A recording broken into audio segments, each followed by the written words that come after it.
Boa tarde a todos. Quero aqui cumprimentar o vereador Ferrão, nosso relator da CPI, a nossa servidora Kathleen, o Eduardo. E no dia de hoje, mais uma vez, nós estamos aqui com o contador da Prefeitura Municipal de Penha, o senhor Agaírton, né, H? E, logicamente, que os depoimentos, acho que o Agaírton foi o primeiro, foi o primeiro depoimento, né? E logo após, ex-secretários, ex-servidores, enfim, muita gente prestou depoimento. Então, só para que a gente possa fechar, né, esses depoimentos, e na quinta-feira a gente encerra de fato com o ex-prefeito Aquiles e o atual prefeito Luizinho, e para que a gente possa fazer um bom relatório com relação a essas informações. Eu já quero passar para o H para dar suas considerações iniciais e já também passo a oportunidade ao vereador Ferrão. Muito obrigado, presidente. Beco, né? Meu amigo Ferrão, vereador ali, colegas de trabalho aqui, servidores públicos da Câmara. Só para agradecer a oportunidade. H, isso. Só agradecer. Muito Agora obrigado. Só agradecer a oportunidade de participar desse processo aqui. Estou à disposição, né? Como já havia falado, inclusive no primeiro depoimento que prestei aqui, né? Fui um dos primeiros a ser ouvido. E estou à disposição.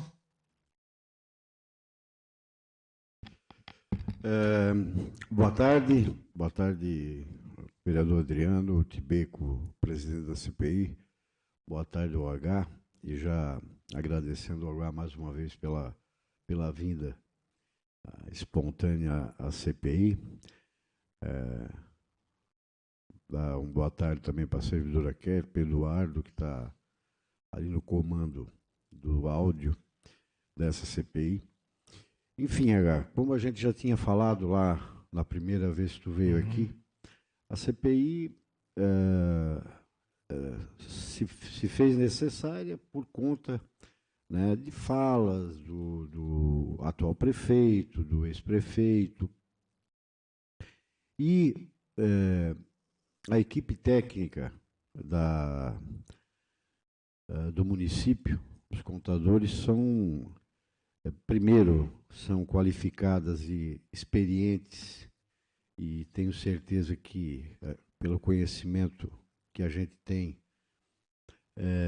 pessoas sérias, né, que estão aí há muito tempo carregando nas costas o fardo de cuidar das finanças do município. Não é de hoje, né, H? Essa vinda tua aqui até foi uma solicitação minha para o presidente, né, para que a gente, depois de alguns depoimentos após o teu, né, enfatizar algumas perguntas para que a gente realmente tenha certeza do que foi falado, né? Eu já vou começar, se o presidente me permitir. Por exemplo, esteve aqui a ex-secretária de administração, a Camila. A Camila, entre outras coisas, ela disse muito firmemente que esse decreto de calamidade financeira desnecessário, politiqueiro, enfim, falou que não viu o porquê do decreto de calamidade financeira decretado pelo atual prefeito Luizinho. Eu acredito que eu já fiz essa pergunta para ti já lá no primeiro momento, mas eu quero refazer essa pergunta. Como contador, como profissional de carreira que tu és, dentro da tua experiência na contabilidade do município, nas contas do município, como profissional,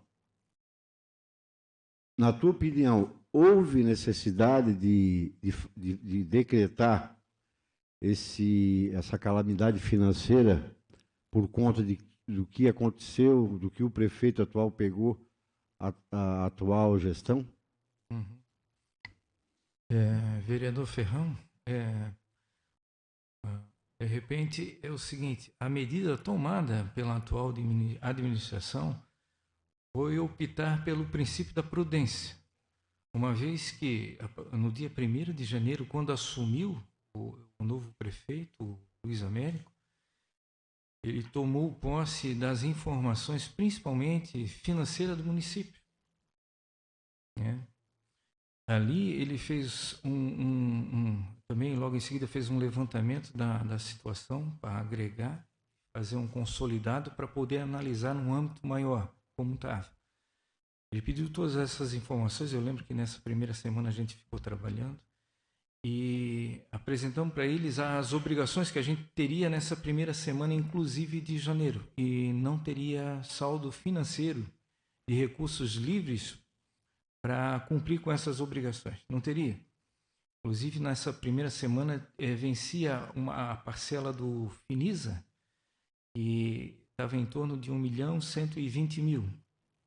E nós não tínhamos essa disponibilidade no caixa financeira para poder cumprir com essa obrigação. Lembrando que, nesse caso, a atual administração assumiu e, digamos assim, ela está responsável por todos os atos a partir daquele momento. Então é por isso que eu digo, pelo princípio da prudência, o atual prefeito entendeu, num colegiado geral da administração, junto inclusive com o Tribunal do Estado, com o TCE, entendeu? Vale a pena ressaltar que no estado de Santa Catarina tiveram 3 situações em municípios aqui, que o tribunal inclusive acompanhou. Não me lembro agora o nome dos outros 2, mas Penha foi um deles. E, digamos assim, foi sugerido que fosse feito. Então, como eu havia dito, o prefeito nesse colegiado, nessa comissão, no pessoal se reuniu, analisamos a situação e tomou essa providência. Fez esse decreto no dia 8 de janeiro, se eu não me engano, nessa data, decretando estado de calamidade financeira. Porque dia 9 vencia essa parcela de 1.120.000 e nós tínhamos disponível de recurso livre R$56.000. Entendendo? Então, toda essa responsabilidade, se ele não tivesse tomado essa atitude, cairia sobre ele, essa penalização, Então, lógico que depois do decreto ser publicado e tornar efetivo, ele correu atrás também, foi de angariar fundos, Foi atrás de receitas e conseguiu, inclusive, para a gente não ter que pagar o boleto, o Finisa atrasado para a Caixa, conseguimos o recurso, angariar recurso, para poder cumprir pelo menos com essa obrigação. Havia mais obrigações a serem cumpridas, principalmente com rescisões de contrato, rescisões de contrato de trabalho, que o pessoal foi exonerado no presente exercício, pessoal da administração anterior. Contando da data da exoneração, tem 10 dias para poder pagar. Então, esse também foi uma outra lida atrás de dinheiro para poder cumprir com essa obrigação. Então, vereador Ferrão, digamos assim, no meu ponto de vista, ele, como eu digo, correu atrás, conseguiu cumprir com o pagamento dessas obrigações, mas optou pelo princípio da prudência e apelou para o decreto, como uma forma de segurança. Se fez errado, eu digo que não.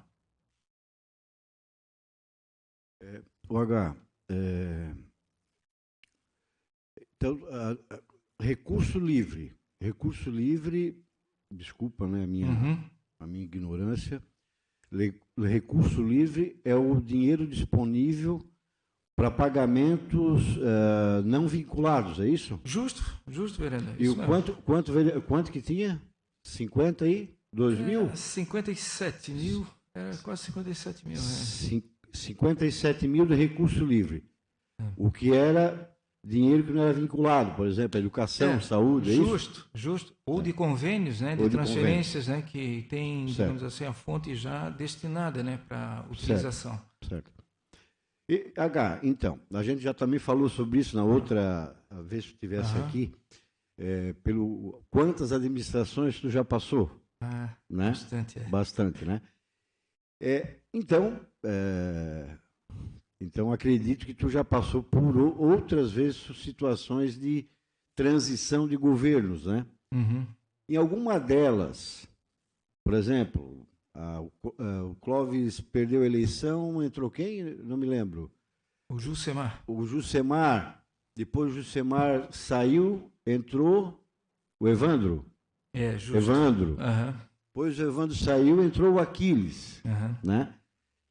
Nessas alternâncias de governo, já tinha acontecido algo semelhante?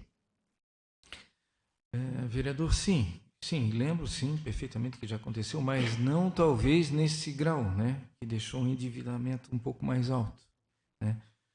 É que o resto a pagar liquidado, processado, que a gente chama, tinha 13 milhões, né? E eu também relatei agora essas obrigações de imediato, né? Que tinha uma liquidez maior, essas obrigações que a gente já entrou no exercício e já teria que cumprir. Então, não teria saldo suficiente. Como eu digo, já houve ocasiões assim de transferência, de mudança de mandato, que teve uma situação, mas... Não nesse volume. Não nesse volume. Não nesse volume. Tibeco, presidente. Cara, lá na cassação, né, vamos lá um pouquinho para Brasília, lá na cassação da ex-presidente Dilma, né, alegaram que houve umas pedaladas fiscais, né? Fizeram lá um impeachment, enfim. Tu acha que deixar dívidas de um ano para o outro, empenhadas ou não, soa como uma pedalada fiscal? No teu conhecimento como contador? Não, discordo. Na ocasião, eu lembro que eu acompanhei, aquilo foi uma outra situação, né? Da questão do governo da presidente Dilma, né?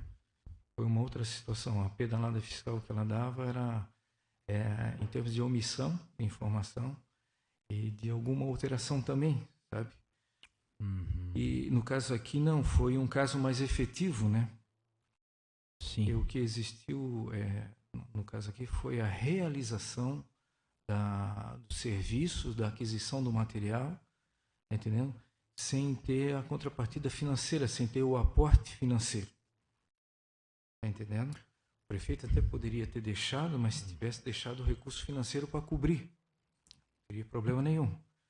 Aí, tá entendendo? Cara, só para complementar, estava tudo empenhados ou tinha coisa empenhada, coisa não empenhada, ou ele deixou, ou pelo menos, né, vamos dizer assim, né, dos males o menor, deixou tudo empenhado até dia 31 de dezembro? Não ficou tudo 100% empenhado. Posterior a final de mandato e a posse do atual prefeito, ainda no decorrer, né, desse período de janeiro até, acho que foi em março, ali apareceu alguma coisa que ficou sem empenho. Teve que fazer o PAD, né, o processo administrativo, para poder fazer um reconhecimento, né? Se foram cumpridas as obrigações do fornecedor com a entrega ou de material ou de serviço, para poder fazer todo, e o PAD é o processo que é administrativo lá, e vai se apurar agora a responsabilidade de quem deixou isso para fora. Entendi. Eu peço desculpa. Não tem problema, Ferrão. Porque na realidade somos leigos aqui, né? E o que a gente quer realmente é esclarecer, né? Porque eu comento sempre com o vereador Tibeco que eu já passei por eu já tive em 3 CPIs, né? E sempre teve uma questão que sempre foi muito forte, né? A imparcialidade, porque aqui a gente não quer pegar pegar outro, nada disso. O que a gente quer é saber o que aconteceu. Claro. Né? Então, desculpa a pergunta bem primária que eu vou fazer aqui, só para relembrar. O senhor falou, o presidente fez o exemplo da pedalada fiscal, e o senhor falou que não, ali era diferente. Agora aqui foi mais efetivo, porque tinha despesas sabidas que tinham que ser pagas, e não foi deixado recurso para essa despesa. No fato, falando grosseiramente, simplificando, seria isso? Tinha as despesas, sabidas que Sim. tinha as despesas, Sim. e não foi deixado recurso para elas. Então, o atual prefeito ele teve que, e apoiado até pelo Tribunal de Contas, como o senhor falou, tudo, ele teve que se prevenir para não ficar inadimplente e acontecer alguma coisa para ele enquanto gestor a partir daquele momento. Aí ele se preveniu e fez o decreto de calamidade financeira. Justo. E durante esse período do decreto, ele se mobilizou e houve também a sensibilidade de alguns devedores, aspas, do município, que adiantaram os pagamentos para que ele pudesse até pagar o Finisa em dia e tal. É isso? É isso mesmo, vereador. É isso mesmo. Então tá, é isso. Para encerrar, né, a minha participação, pelo menos. O Sidney, foi o ex-secretário de administração, em determinado momento aqui ele disse assim, ó, olha, faltou dinheiro final de 2024, né, Ferrão? Porque nós pagamos em janeiro a março de 2024 muita coisa de 2023. Tipo, nós assumimos 24 e aí tinha muita coisa de 2023, a gente acabou pagando, né? Uhum. E aí o cobertor puxa aqui, o pé fica de fora lá, né? E a gente imagina que isso também, essa falta de regramento, falta de planejamento, né? Junto ao executivo, pagaram-se dívidas janeiro, fevereiro e março referente a 2023, chegou em 2024, pelo menos foi que o Sidney falou, tu confirma isso, tu acha que pode ter acontecido isso? É de praxe de governos, né, que às vezes chega no final do ano, não consegue pagar, empenha tudo para o ano seguinte, e em janeiro, fevereiro, com arrecadação acima, né, com a entrada do IPTU, dos tributos, acaba pagando, e agora foi diferente porque não é uma continuidade, né? Não podia ser pago para 2025, e acabou faltando dinheiro no final do ano. Antes de tu responder, é porque na oitiva do Sidney, eu acho que eu não estava, né? Eu não estava na oitiva do Sidney, não lembro disso. A sorte dele que eu não estava, né? Eu não lembro. Porque dá licença, né, cara? Olha o que ele falou, cara. Se ele falou, e tu disse para mim que ele falou isso, e tá os autos. Ok, mas se sabe, teria que ganhar a eleição para continuar isso, né? Mas como não ganhou, então, olha, até esse depoimento dele é fundamental que a gente coloca no relatório, mas se tu puder falar sobre isso, H. O que eu tenho para falar é o seguinte, a administração pública, ela tem ali na despesa o registro através dos empenhos, né? O empenho, então, serve como garantia, inclusive, para o credor, né, pelo que ele forneceu à administração pública. Então, é o seguinte, eu francamente desconheço, porque o que pode ter acontecido, tratativa, não está entendendo deles, né? A liquidação ter sido feita no exercício seguinte, o empenho feito no exercício seguinte, a entrega de material, de serviço, medição. Está entendendo?